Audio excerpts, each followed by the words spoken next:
Hello, and welcome to the Essential Reads podcast. My name is Isaac, and my goal is to bring to you a bunch of classic English audiobooks in an easy, accessible way. Let's get started.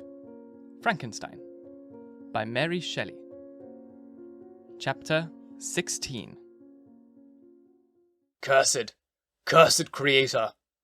Why did I live?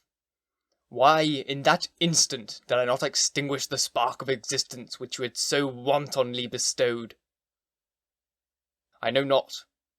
Despair had not yet taken possession of me. My feelings were those of rage and revenge. I could, with pleasure, have destroyed the cottage and its inhabitants, and have glutted myself with their shrieks and misery. When night came, I quitted my retreat, and wandered in the wood, and now, no longer restrained by the fear of discovery, I gave vent to my anguish in fearful howlings. I was like a wild beast that had broken the toils, destroying the objects that obstructed me, and ranging through the woods with a stag-like swiftness. Oh, what a miserable night I passed! The cold stars shone in mockery, and the bare trees waved their branches above me. Now and then, the sweet voice of a bird burst forth amidst the universal stillness. All, save I, were at rest or in enjoyment. I, like the arch-fiend, bore a hell within me, and finding myself unsympathized with, wished to tear up the trees, spread havoc and destruction around me, and then to have sat down and enjoyed the ruin. But this was a luxury of sensation that could not endure. I became fatigued with excess of bodily exertion, and shrank on the damp grass in the sick impotence of despair. There was none among the myriads of men that existed who would pity or assist me. And should I feel kindness towards my enemies? No. From that moment I declared everlasting war against the species, and more than all, against him whom had formed me and set me forth to this unsupportable misery. The sun rose. I heard the voices of men, and knew that it was impossible to return to my retreat during that day. Accordingly, I hid myself in some thick underwood, determining to devote my ensuing hours to reflection on my situation. The pleasant sunshine and the pure air of day restored me to some degrees of tranquillity, and, when I considered what had passed at the cottage, I could not help believing that I had been too hasty in my conclusions. I had certainly acted imprudently. It was apparent that my conversation had interested the father in my behalf, and I was a fool in having exposed my person to the horror of his children. I ought to have familiarized the old De Lacy to me, and by degrees to have discovered myself to the rest of his family, when they should have been prepared for my approach. But I did not believe my errors to be irretrievable, and, after much consideration, I resolved to return to the cottage, to seek the old man, and by my representations win him to my party. These thoughts calmed me, and in the afternoon I sank into a profound sleep, but the fever of my blood did not allow me to be visited by peaceful dreams. The horrible scene of the preceding day was forever acting before my eyes. The females were flying, and the enraged Felix tearing me from his father's feet. I awoke exhausted, and finding that it was already night, I crept forth from my hiding-place, and went in search of food. When my hunger was appeased, I directed my steps toward the well-known path that conducted to the cottage. All there was at peace. I crept into my hovel, and remained in silent expectation of the accustomed hour when the family arose. That hour passed, and the sun mounted high in the heavens, but the cottagers did not appear. I trembled violently, apprehending some dreadful misfortune. The inside of the cottage was dark, and I heard no motion. I cannot describe the agony of this suspense. Presently, 2 countrymen passed by, but, pausing near the cottage, they entered into conversation, using violent gesticulations. But I did not understand what they said, as they spoke the language of the country, which differed from that of my protectors. Soon after, however, Felix approached with another man. I was surprised, as I knew he had not quitted the cottage that morning. and awaited anxiously to discover from his discourse the meaning of these unusual appearances. "Do you consider," said his companion to him, "that you will be obliged to pay 3 months' rent and lose the produce of your garden? I do not wish to take any further advantages, and I beg, therefore, that you will take some days to consider your determination." "It is utterly useless," replied Felix. "We can never again inhabit your cottage.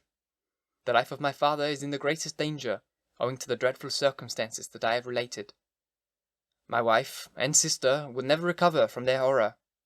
I entreat you not to reason with me any more. Take possession of your tenement, and let me fly from this place." Felix trembled violently as he said this. He and his companion entered the cottage, in which they remained for a few minutes, and then departed. I never saw any of the family of De Lacy more. I continued for the remainder of the day in my hovel in a state of utter and stupid despair. My protectors had departed, and had broken the only link that held me to the world. For the first time, the feelings of revenge and hatred filled my bosom, and I did not strive myself to control them, but allowing myself to be borne away by the stream, I bent my mind towards injury and death. When I thought of my friends, of the mild voice of De Lacy, the gentle eyes of Agatha, and the exquisite beauty of the Arabian, these thoughts vanished, and a gush of tears somewhat soothed me. But again, when I reflected that they had spurned and deserted me, anger returned, a rage of anger, and unable to endure anything human, I turned my fury toward inanimate objects. As night advanced, I placed a variety of combustibles around the cottage, and, after having destroyed every vestige of cultivation in the garden, I waited with forced impatience until the moon had sunk to commence my operations. As the night advanced, a fierce wind arose from the woods, and quickly dispersed the clouds that had loitered in the heavens. The blast tore along like a mighty avalanche, and produced a kind of insanity in my spirits that burst all bounds of reason and reflection. I lighted the dry branch of a tree, and danced with fury around the devoted cottage, my eyes still fixed on the western horizon, the edge of which the moon nearly touched. A part of its orb was at length hid, and I waved my brand. It sank, and with a loud scream I fired the straw and heath and bushes which I had collected. The wind fanned the fire, and the cottage was quickly enveloped by the flames, which clung to it, and licked it with their forked and destroying tongues. As soon as I was convinced that no assistance could save any part of the habitation, I quitted the scene, and sought for refuge in the woods. And now, with the world before me, whither should I bend my steps?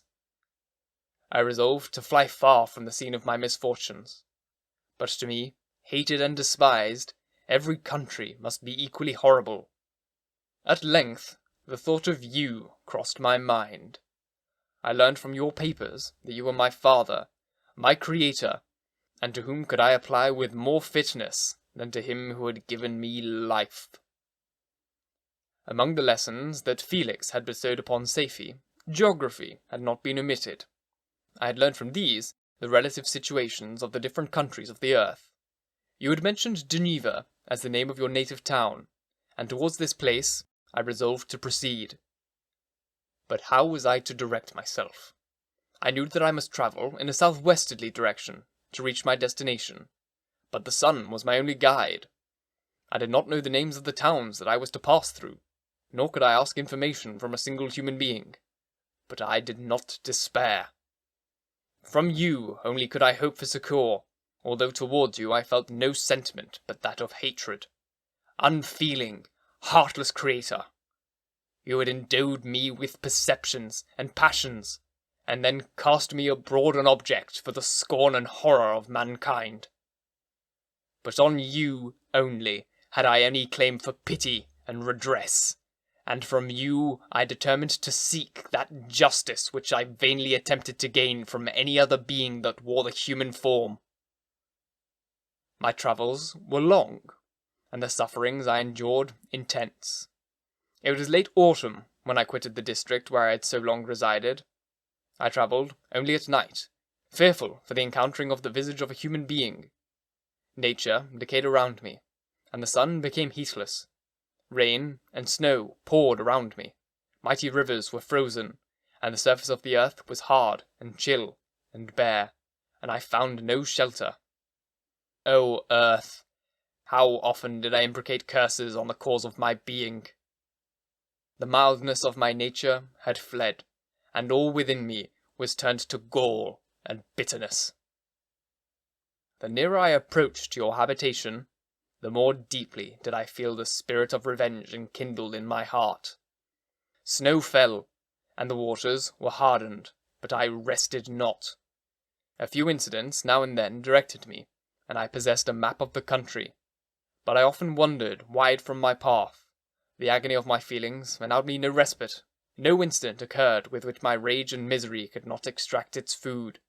But a circumstance that happened when I arrived on the confines of Switzerland, when the sun had recovered its warmth, and the earth again began to look green, confirmed in an especial manner the bitterness and horror of my feelings.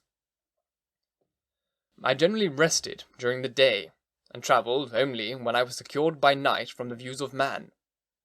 One morning, however, finding that my path lay through a deep wood, I ventured to continue my journey after the sun had risen. The day, which was one of the first of spring, cheered even me by the loveliness of its sunshine and the balminess of the air. I felt emotions of gentleness and pleasure that had long appeared dead revive within me. Half surprised by the novelty of these sensations, I allowed myself to be borne away by them, and, forgetting my solitude and deformity, dared to be happy. Soft tears again bedewed my cheeks, and I even raised my humid eyes with thankfulness towards the blessed sun which bestowed such joy upon me. I continued to wind among the paths of the wood, until I came to its boundary, which was skirted by a deep and rapid river, into which many of the trees bent their branches, now budding with the fresh spring. Here I paused, not exactly knowing what path to pursue, when I heard the sound of voices that induced me to conceal myself under the shade of a cypress. I was scarcely hid when a young girl came running toward the spot where I was concealed, laughing as if she ran from someone in sport. She continued her course along the precipitous sides of the river, when suddenly her foot slipped, and she fell into the rapid stream. I rushed from my hiding place, and, with extreme labour from the force of the current, saved her, and dragged her to shore. She was senseless, and I endeavoured by every means in my power to restore animation, when I was suddenly interrupted by the approach of a rustic, who was probably the person from whom she had playfully fled. On seeing me, he darted towards me, and tearing the girl from my arms, hastened toward the deeper part of the wood. I followed, speedily. I hardly knew why, but when the man saw me draw near, he armed a gun, which he carried, at my body, and fired. I sank to the ground, and my injurer, with increased swiftness, escaped into the wood. This was then the reward of my benevolence. I had saved a human being from destruction, and as a recompense, I now writhed under the miserable pain of a wound which shattered the flesh and bone. The feelings of kindness and gentleness which I had entertained but a few moments before gave place to hellish rage and gnashing of teeth. Inflamed by pain, I vowed eternal hatred and vengeance to all mankind. But the agony of my wound overcame me. My pulses paused, and I fainted. For some weeks I led a miserable life in the woods, endeavouring to cure the wound which I had received. The ball had entered my shoulder, and I knew not whether it had remained there or passed through. At any rate, I had no means of extracting it. My sufferings were augmented also by the oppressive sense of the injustice and ingratitude of their infliction. My daily vows rose for revenge, a deep and deadly revenge, such as would alone compensate for the outrages and anguish I had endured. After some weeks, my wound healed, and I continued my journey. The labours I endured were no longer to be alleviated by the bright sun or gentle breezes of spring. All joy was but a mockery which insulted my desolate state, and made me feel more painfully that I was not made for the enjoyment of pleasure. But my toils now drew near a close, and in 2 months from this time, I reached the environs of Geneva. It was evening when I arrived, and I retired to a hiding place among the fields that surrounded it, to meditate in what manner I should apply to you.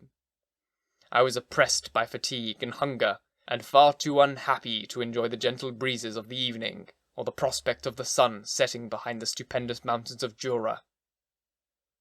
At this time, a slight sleep relieved me from the pain of reflection, which was disturbed by the approach of a beautiful child, who came running into the recess I had chosen, with all the sportiveness of infancy. Suddenly, as I gazed on him, an idea seized me that this little creature was unprejudiced, and had lived too short a time to have embittered the horror of deformity.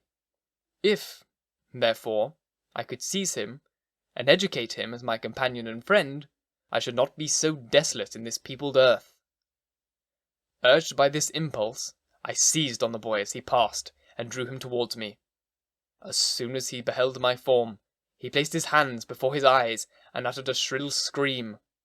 I drew his hands forcibly from his face, and said, "Child, what is the meaning of this? I do not intend to hurt you. Listen to me."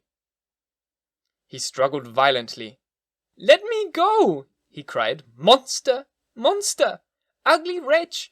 You wish to eat me and tear me to pieces! You are an ogre! Let me go! I will tell my papa!" "Boy, you will never see your father again.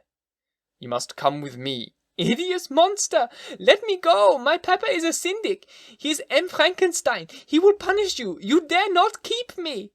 "Frankenstein! You belong then to my enemy, to him towards whom I have sworn eternal revenge. You shall be my first victim."